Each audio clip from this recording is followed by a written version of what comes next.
Hi everyone, welcome again to Dwayne's Finance and Upliftment Lifestyle channel. If you have not yet subscribed, I invite you to subscribe to my channel and press the like button if you like this video, and leave a comment and I will reply to your comments.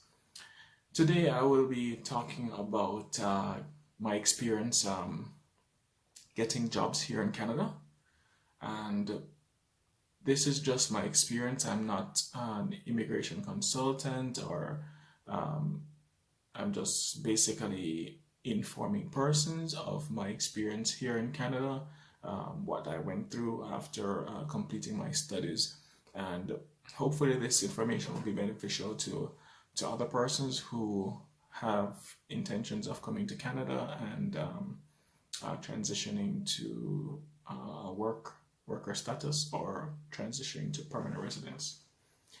So some of the in-demand jobs here in Canada are web developers, nurses, accountants, human resource personnel, engineers, pharmacists. These are just a few of the in-demand jobs here in Canada. You have jobs in, like, for example, labor jobs that are in demand as well. But it was a challenge, as I mentioned before, trying to get a job here in Canada after I completed my studies. So after I completed my studies, I basically applied everywhere. Jobs in my field, I applied to various provinces. I even traveled to various provinces in search of a job, and this took me to many provinces across Canada. So, as I mentioned in a previous video, I completed a postgraduate diploma in food safety, and I started looking for jobs after just completing my studies. Some of the job sites that I went on included Indeed. Indeed is one of the popular job sites. There are other job sites as well that persons can go under.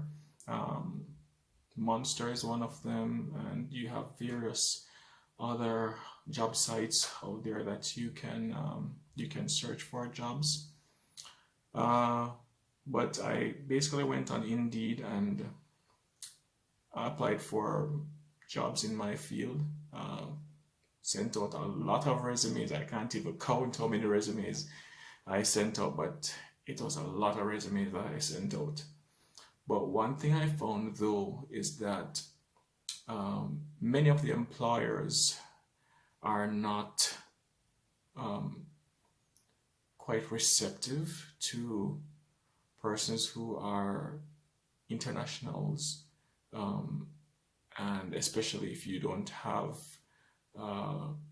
already have a work permit, or you're not already a permanent resident or a citizen. It can be somewhat of a challenge, because most of the employers, they don't want to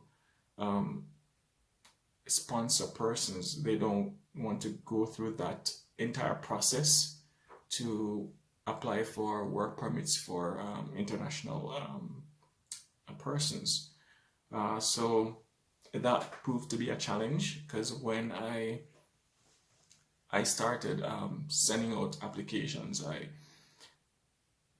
I had to wait until my postgraduate work permit was approved, but you could still start the process in terms of sending out to companies in search of a job, because you would be under what is called an implied status.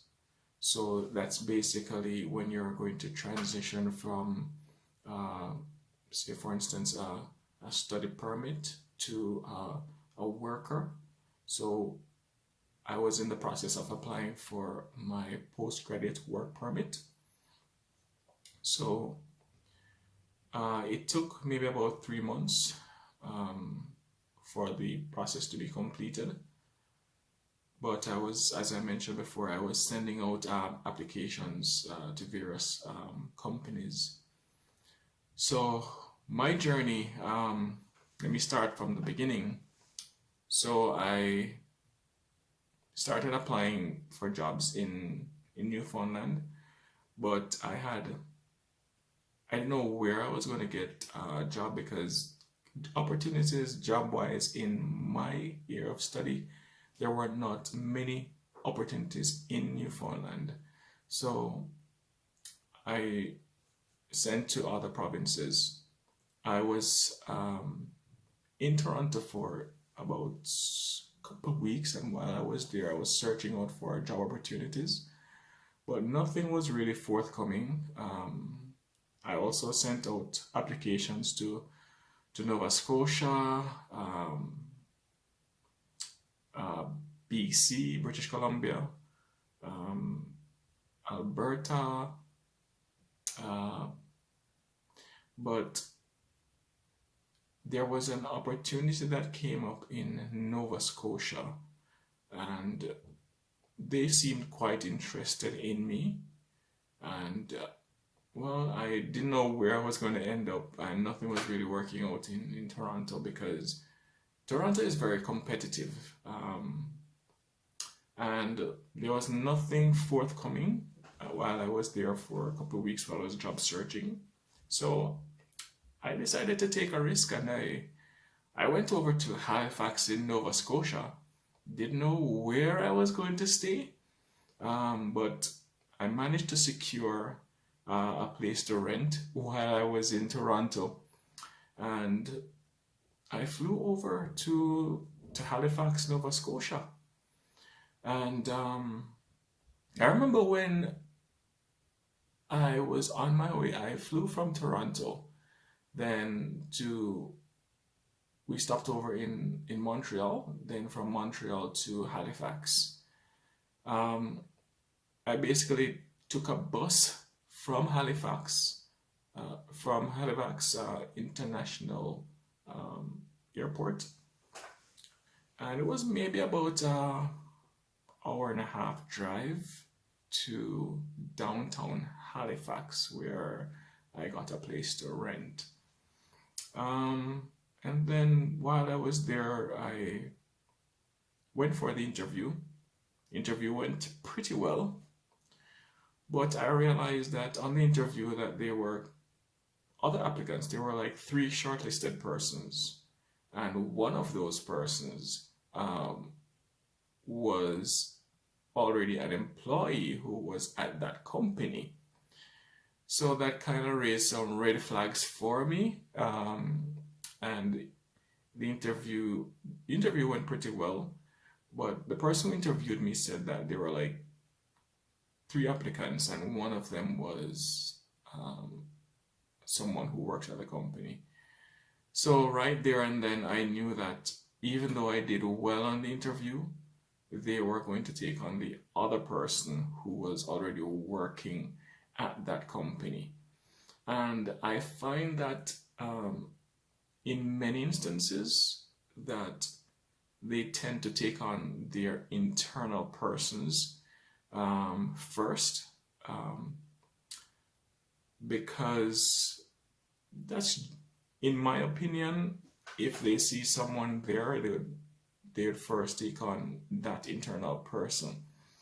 So I knew that I wasn't going to be successful for that job, and that was a job that caused me to go over to Nova Scotia. So that was pretty disappointing. However, I continued to send out applications while I was in Nova Scotia. Went for a couple other interviews, but it was a similar situation. Then while I was there, I also sent an application for a job in PEI as well. PEI is Prince Edward Island. You may not be very familiar with PEI, but it's like an island, and it's between Nova Scotia and New Brunswick. So I did a Skype interview, and that went pretty well. They were really interested in me, and they wanted to see me face to face. So I figured more or less that, this was just a formality, because they were really interested in me for that company. So I took another risk and I went over all by myself, took public transport from Halifax over to PEI, and stopped over at a hotel, and the following morning went for the interview. The interview went pretty well. They showed me around the company, and got to meet the manager of the company, who's now sat in on the interview. But one of the things that was brought out was the fact that I didn't already have my work permit in hand. But I explained to them that my work permit was in process, and it was just only a matter of time for me to now get the work permit in hand. That seemed to be of a concern for them, and as I said before, a lot of companies don't want to employ you if you do not have if you're not already a permanent resident, or you don't have your work permit yet, your physical work permit in hand.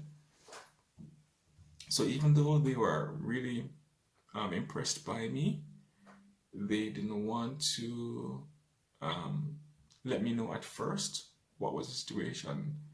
And it was maybe about a week or two after I pressed them to find out what was the status, and then they said that they weren't going to move forward with me. The things to look out for, and if you like this video, I invite you to click the like button, subscribe to my channel, and leave a comment.